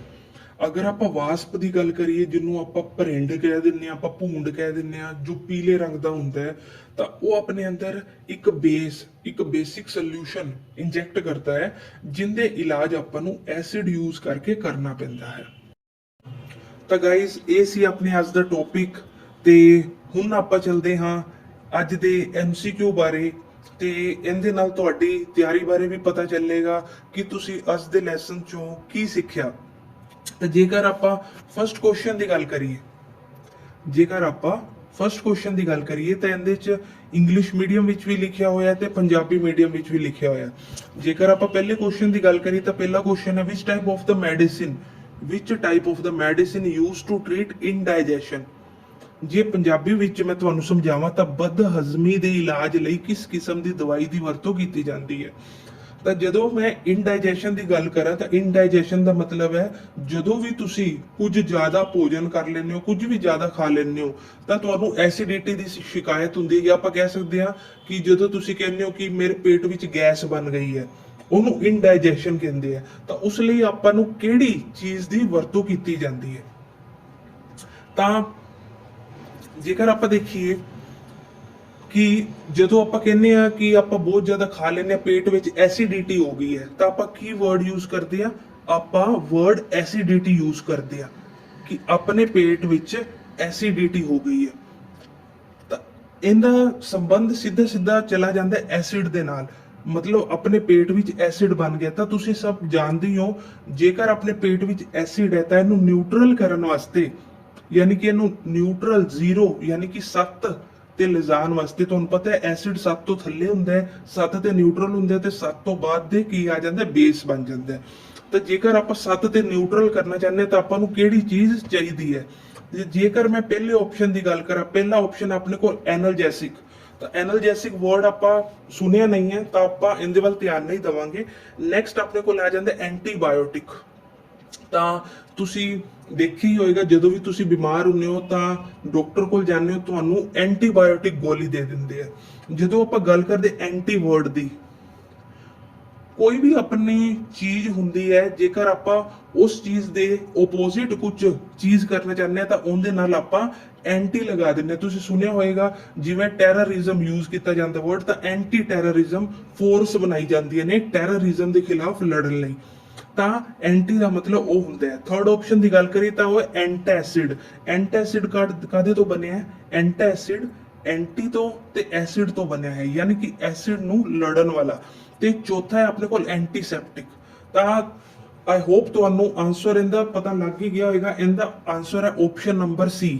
ਜਦੋਂ ਵੀ ਆਪਾਂ ਇਨਡਾਈਜੈਸ਼ਨ ਨਾਲ ਲੜਨਾ ਹੈ, ਆਪਾਂ ਐਸਿਡਿਟੀ ਨਾਲ ਲੜਨਾ ਹੈ, ਤਾਂ ਆਪਾਂ ਐਂਟੈਸਿਡ ਯੂਜ਼ ਕਰਾਂਗੇ। ਤਾਂ ਐਂਟੈਸਿਡ ਦੀ ਗੋਲੀਆਂ ਵੀ ਆਉਂਦੀਆਂ ਨੇ, ਜਾਂ ਤੁਸੀਂ ਇੱਕ ਈਨੋ ਸੁਣਿਆ ਹੋਏਗਾ, ਈਨੋ ਪੈਕੇਟ ਆਂਦਾ ਹੈ, ਤਾਂ ਉਹ ਤੁਹਾਡਾ ਜੋ ਐਸਿਡ ਪੇਟ ਦੇ ਅੰਦਰ ਬਣਿਆ ਹੈ ਉਹਨੂੰ ਨਿਊਟਰਲਾਈਜ਼ ਕਰਨ ਦੇ ਕੰਮ ਆਂਦਾ ਹੈ। ਤਾਂ ਜੇਕਰ ਆਪਾਂ ਨੈਕਸਟ ਕੁਐਸਚਨ ਤੇ ਚੱਲੀਏ ਤਾਂ ਨੈਕਸਟ ਕੁਐਸਚਨ ਆਪਣੇ ਕੋਲ ਆਂਦਾ ਹੈ, what is the property of acid? Acid the property ਕੀ ਹੈ? ਤਾਂ ਆਪਾਂ ਆਪਸ਼ਨ ਵੱਲ ਚੱਲਦੇ ਹਾਂ। ਫਸਟ ਆਫ ਆਲ ਹੈ ਆਪਣੇ ਕੋਲ ਸੋਪੀ। ਆਪਾਂ ਤਾਂ ਨਹੀਂ ਸੁਣਿਆ ਸੀ ਕਿ ਜੋ ਐਸਿਡ ਉਹ ਸੋਪੀ ਹੁੰਦਾ ਹੈ। ਨੈਕਸਟ ਆਪਸ਼ਨ ਹੈ ਆਪਣੇ ਕੋਲ ਸੋਰ, ਕਿ ਉਹ ਖੱਟਾ ਹੁੰਦਾ ਹੈ। ਉਸ ਤੋਂ ਸੀ ਆਪਸ਼ਨ ਹੈ ਆਪਣੇ ਕੋਲ ਟਰਨ ਲਿਟਮਸ ਰੈਡ। ਰੈਡ ਯਾਨੀ ਕਿ ਬਲੂ ਤੋਂ ਰੈਡ ਕਰੇਗਾ, ਹੈ ਨਾ, ਬਲੂ ਤੋਂ ਰੈਡ ਕਰੇਗਾ, ਜਾਂ ਉਹਦਾ ਪੀਐਚ 7 ਤੋਂ ਨੀਚੇ ਹੁੰਦਾ ਹੈ। ਤਾਂ ਗਾਇਸ ਆਪਾਂ ਹੁਣ ਥੋੜਾ ਐਨਾਲਾਈਜ਼ ਕਰਦੇ ਆ ਇਹਦਾ ਕੀ ਆਨਸਰ ਹੋ ਸਕਦਾ ਹੈ। ਤਾਂ ਸੋਪੀ ਤਾਂ ਬਿਲਕੁਲ ਵੀ ਨਹੀਂ ਹੋ ਸਕਦਾ, ਆਪਾਂ ਇਹਨੂੰ ਕੱਟ ਦਿੰਨੇ ਆ। ਨੈਕਸਟ ਆਪਣੇ ਕੋਲ ਸੌਰ, ਹਾਂਜੀ ਬਿਲਕੁਲ ਇਹ ਖੱਟਾ ਹੁੰਦਾ ਹੈ। ਉਸ ਤੋਂ ਬਾਅਦ ਆ ਜਾਂਦਾ ਟਰਨ ਲਿਟਮਸ ਰੈਡ, ਯਾਨੀ ਕਿ ਬਲੂ ਨੂੰ ਰੈਡ ਵਿੱਚ ਬਦਲ ਦਿੰਦਾ ਹੈ। ਤੁਸੀਂ ਇਸ ਤੋਂ ਇੱਕ ਚੀਜ਼ ਯਾਦ ਕਰ ਲਿੱਤੀ ਹੋਏਗੀ, ਤੁਹਾਨੂੰ ਮੈਂ ਦੱਸਿਆ ਸੀ ਅਬੋਰ। ਅਬੋਰ ਯਾਨੀ ਕਿ ABR, ਯਾਨੀ ਕਿ ਜੋ ਐਸਿਡ ਹੁੰਦਾ ਹੈ ਉਹ ਬਲੂ ਨੂੰ ਰੈਡ ਵਿੱਚ ਬਦਲ ਦਿੰਦਾ ਹੈ। ਯਾਨੀ ਕਿ ਇਹ ਵਾਲਾ ਆਪਸ਼ਨ ਵੀ ਆਪਣੇ ਕੋਲ ਬਿਲਕੁਲ ਰਾਈਟ ਹੈ। ਜੇਕਰ ਆਪਾਂ ਥਰਡ ਆਪਸ਼ਨ ਦੀ ਗੱਲ ਕਰੀਏ, ਥਰਡ ਹੈ ਆਪਣੇ ਕੋਲ pH is less than 7। ਜਿਵੇਂ ਕਿ ਆਪਾਂ ਤੁਹਾਨੂੰ ਮੈਂ ਸਕੇਲ ਵਿੱਚ ਵੀ ਦੱਸਿਆ ਸੀ ਕਿ ਵਿੱਚ 7 ਹੁੰਦਾ ਹੈ, ਇੱਧਰ 1 ਹੁੰਦਾ ਹੈ, ਇੱਧਰ 14 ਹੁੰਦਾ ਹੈ। ਤੇ ਜੇਕਰ ਆਪਾਂ 7 ਤੋਂ ਥੱਲੇ ਜਾਵਾਂਗੇ ਤਾਂ ਉਹ ਐਸਿਡ ਦੀ ਪ੍ਰੋਪਰਟੀ ਹੈ, 7 ਉੱਤੇ ਜਾਵਾਂਗੇ ਤਾਂ ਉਹ ਬੇਸ ਦੀ ਹੈ। ਤਾਂ ਇਹ ਵੀ ਆਪਸ਼ਨ ਆਪਣੇ ਕੋਲ ਬਿਲਕੁਲ ਰਾਈਟ ਹੈ ਕਿ ਉਹਦਾ pH less than 7 ਹੁੰਦਾ ਹੈ। ਤਾਂ ਆਪਾਂ ਨੂੰ ਪਤਾ ਚੱਲ ਗਿਆ BCD ਇਹਦੀਆਂ ਪ੍ਰੋਪਰਟੀਆਂ ਨੇ, ਜਦਕਿ ਸੋਪੀ ਇਹਦੀ ਪ੍ਰੋਪਰਟੀ ਨਹੀਂ ਹੈ। ਤਾਂ ਆਈ ਹੋਪ ਤੁਸੀਂ ਸਾਰੇ ਸਮਝ ਗਏ ਹੋਵੋਗੇ। ਤੁਹਾਨੂੰ ਮੈਂ ਪੰਜਾਬੀ ਵਿੱਚ ਵੀ ਸਮਝਾ ਦਿੰਦਾ ਹਾਂ ਕਿ ਉਹਨਾਂ ਨੇ ਕੀ ਪੁੱਛਿਆ ਹੈ। ਉਹਨਾਂ ਨੇ ਪੁੱਛਿਆ ਹੈ ਕਿ ਐਸਿਡ ਦੀ ਵਿਸ਼ੇਸ਼ਤਾ ਕੀ ਹੈ। ਤਾਂ ਕੀ ਉਹ ਸਾਬਣ ਵਰਗਾ ਹੁੰਦਾ ਹੈ? ਬਿਲਕੁਲ ਨਹੀਂ। ਕੀ ਉਹ ਖੱਟਾ ਹੁੰਦਾ ਹੈ? ਜੀ ਹਾਂ। ਕੀ ਲਿਟਮਸ ਨੂੰ ਲਾਲ ਕਰ ਦਿੰਦਾ ਹੈ, ਯਾਨੀ ਕਿ ਬਲੂ ਲਿਟਮਸ ਨੂੰ ਲਾਲ ਕਰ ਦਿੰਦਾ? ਬਿਲਕੁਲ ਸਹੀ। ਤੇ ਕੀ ਉਹਦਾ pH 7 ਤੋਂ ਘੱਟ ਹੁੰਦਾ ਹੈ? ਬਿਲਕੁਲ ਸਹੀ। ਤਾਂ ਹੁਣ ਆਪਾਂ ਅੱਗੇ ਤੀਸਰੇ ਕੁਐਸਚਨ ਵੱਲ ਵਧਦੇ ਹਾਂ। ਤੀਸਰਾ ਕੁਐਸਚਨ ਆਪਣੇ ਕੋਲ ਹਨੀ ਬੀ, ਜਿਹਨੂੰ ਆਪਾਂ ਮਧੂਮੱਖੀ ਕਹਿੰਦੇ ਹਾਂ। ਸਟਿੰਗ ਜਿਹੜਾ ਉਹਦਾ ਡੰਕ ਹੁੰਦਾ ਹੈ, contain which type of acid, ਉਸ ਵਿੱਚ ਕਿਹੜਾ ਐਸਿਡ ਹੁੰਦਾ ਹੈ? ਤਾਂ ਤੁਹਾਨੂੰ ਮੈਂ ਟੌਪਿਕ ਵਿੱਚ ਵੀ ਦੱਸਿਆ ਸੀ। ਤਾਂ ਹੁਣ ਆਪਾਂ ਚੱਲਦੇ ਹਾਂ ਫਰਸਟ ਆਪਸ਼ਨ ਤੇ, ਕਿ ਉਹ ਐਸਿਡਿਕ ਸੋਲੂਸ਼ਨ ਹੁੰਦਾ ਹੈ, ਕਿ ਉਹ ਸੋਲਟਿਕ ਸੋਲੂਸ਼ਨ ਹੁੰਦਾ ਹੈ, ਕਿ ਉਹ ਅਲਕੋਹਲਿਕ ਹੁੰਦਾ ਹੈ ਜਾਂ ਉਹ ਅਲਕਲਾਈਨ ਹੁੰਦਾ ਹੈ। ਤਾਂ ਆਪਾਂ ਤਾਂ ਇਹੀ ਸੁਣਿਆ ਸੀ ਕਿ ਜੋ ਹਨੀ ਬੀ ਹੁੰਦੀ ਹੈ ਉਹਦੇ ਵਿੱਚ ਐਸਿਡਿਕ ਸੋਲੂਸ਼ਨ ਹੁੰਦਾ ਹੈ ਤੇ ਆਪਾਂ ਨੂੰ ਨਿਊਟਰਲ ਕਰਨ ਵਾਸਤੇ ਬੇਸ ਯੂਜ਼ ਕਰਦੇ ਆ, ਤੇ ਜਿਹੜਾ ਵਾਸਪ ਹੁੰਦਾ ਜਿਹਨੂੰ ਆਪਾਂ ਭੂੰਡ ਕਹਿੰਦੇ ਆ, ਪੀਲੇ ਰੰਗ ਦੀ ਮੱਖੀ, ਉਹ ਬੇਸਿਕ ਹੁੰਦੀ ਹੈ ਤੇ ਉਹਨੂੰ ਆਪਾਂ ਨਿਊਟਰਲਾਈਜ਼ ਕਰਨ ਵਾਸਤੇ ਐਸਿਡ ਯੂਜ਼ ਕਰਦੇ ਆ। ਤਾਂ ਇਹਦੇ ਵਿੱਚ ਆਪਣਾ ਜੋ ਰਾਈਟ ਆਨਸਰ ਹੈ ਉਹ ਆ ਜਾਏਗਾ ਐਸਿਡਿਕ ਸੋਲੂਸ਼ਨ ਹੁੰਦਾ ਹੈ। ਆਈ ਹੋਪ ਤੁਸੀਂ ਸਾਰੇ ਵਧੀਆ ਤਰੀਕੇ ਨਾਲ ਸਮਝ ਗਏ ਹੋਵੋਗੇ। ਨੈਕਸਟ ਆਪਾਂ ਕੁਐਸਚਨ ਤੇ ਚੱਲਦੇ ਹਾਂ। ਨੈਕਸਟ ਆਪਣਾ ਕੁਐਸਚਨ ਹੈਗਾ, we have a solution which turn red litmus paper blue, its pH is likely to be। ਹੁਣ ਇੱਕ ਘੁਮਾਵਦਾਰ ਕੁਐਸਚਨ ਹੈ, ਇਸੇ ਤਰ੍ਹਾਂ ਦੇ ਹੀ ਕੁਐਸਚਨ ਸਿੱਧੇ ਸਿੱਧੇ ਐਗਜ਼ਾਮ ਵਿੱਚ ਆ ਜਾਂਦੇ ਨੇ, ਤੁਸੀਂ ਗਾਰੰਟੀ ਲਿਖਵਾ ਸਕਦੇ ਹੋ ਮੇਰੇ ਤੋਂ ਇਸ ਗੱਲ ਦੀ। ਤਾਂ ਇਹਨਾਂ ਨੇ ਕੀ ਕਿਹਾ ਕਿ ਇਹ ਜਾਂ ਕਿਹੜਾ ਘੋਲ ਹੈ ਜੋ ਕਿ ਲਿਟਮਸ ਪੇਪਰ ਨੂੰ ਜਿਹੜਾ ਰੈੱਡ ਲਿਟਮਸ ਪੇਪਰ ਹੈ ਉਹਨੂੰ ਬਲੂ ਚ ਬਦਲ ਦਿੰਦਾ ਹੈ। ਤਾਂ ਤੁਸੀਂ ਆਰਬੀ ਤੋਂ ਸਮਝ ਹੀ ਗਏ ਹੋਵੋਗੇ, ਆਪਾਂ ਇਹਦੇ ਅੱਗੇ ਲਗਾ ਦਿੰਨੇ ਬੀਆਰਬੀ। ਬੀਆਰਬੀ ਤੁਹਾਨੂੰ ਮੈਂ ਬਰਾਈਬ ਤੋਂ ਯਾਦ ਕਰਵਾਇਆ ਸੀ ਕਿ ਇਹ ਇੱਕ ਬੇਸਿਕ ਹੈ। ਤਾਂ ਬੇਸਿਕ ਦਾ ਹਮੇਸ਼ਾ 7 ਤੋਂ ਵੱਧ ਹੁੰਦਾ ਹੈ। ਤਾਂ ਜੇਕਰ ਆਪਸ਼ਨ ਦੀ ਗੱਲ ਕਰਾਂ 5 ਨਹੀਂ ਜੀ, ਇਹ ਤਾਂ ਐਸਿਡ ਹੈ, ਕਿ ਉਹ 4 ਹੈ ਇਹ ਵੀ ਐਸਿਡ ਹੈ, ਕਿ ਉਹ 1 ਹੈ ਇਹ ਵੀ ਐਸਿਡ ਹੈ। ਹਾਂ, ਬਟ ਜੋ 10 ਹੈ ਉਹ ਇੱਕ ਬੇਸਿਕ ਸੋਲੂਸ਼ਨ ਹੈ।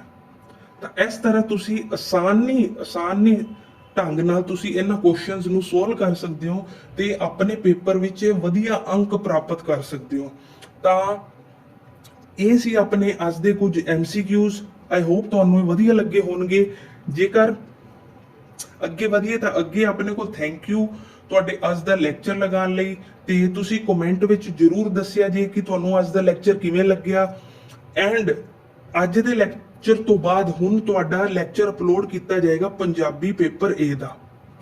Punjabi paper A the lecture upload ਕੀਤਾ ਜਾਏਗਾ। ਜਿਸ ਤਰ੍ਹਾਂ ਤੁਹਾਨੂੰ ਦੱਸਿਆ ਗਿਆ ਸੀ, ਤੁਹਾਨੂੰ ਹਰ ਰੋਜ਼ ਪੰਜਾਬੀ A ਦੇ 50 MCQs ਕਰਵਾਏ ਜਾਣਗੇ ਤੁਹਾਡੇ ਟੌਪਿਕ ਦੇ ਰਿਲੇਟਡ, ਤੇ ਉਹਨਾਂ ਨੂੰ ਇੰਨਾ ਆਸਾਨ ਬਣਾ ਦਿੱਤਾ ਜਾਵੇਗਾ ਕਿ ਤੁਸੀਂ ਪੇਪਰ ਵਿੱਚ ਵੇਖਦੇ ਆ ਸਾਰ, ਪੇਪਰ ਵਿੱਚ ਆਪਸ਼ਨ ਵੇਖਦੇ ਆ ਸਰ, ਤੁਸੀਂ ਟਿਕ ਲਗਾ ਕੇ ਆ ਜਾਓਗੇ।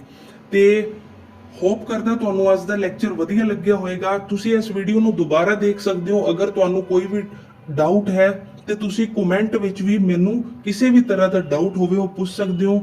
ਮੈਂ ਹਰ ਇੱਕ ਕਮੈਂਟ ਦਾ ਜਵਾਬ ਦੇਣ ਦੀ ਪੂਰੀ ਕੋਸ਼ਿਸ਼ ਕਰਾਂਗਾ।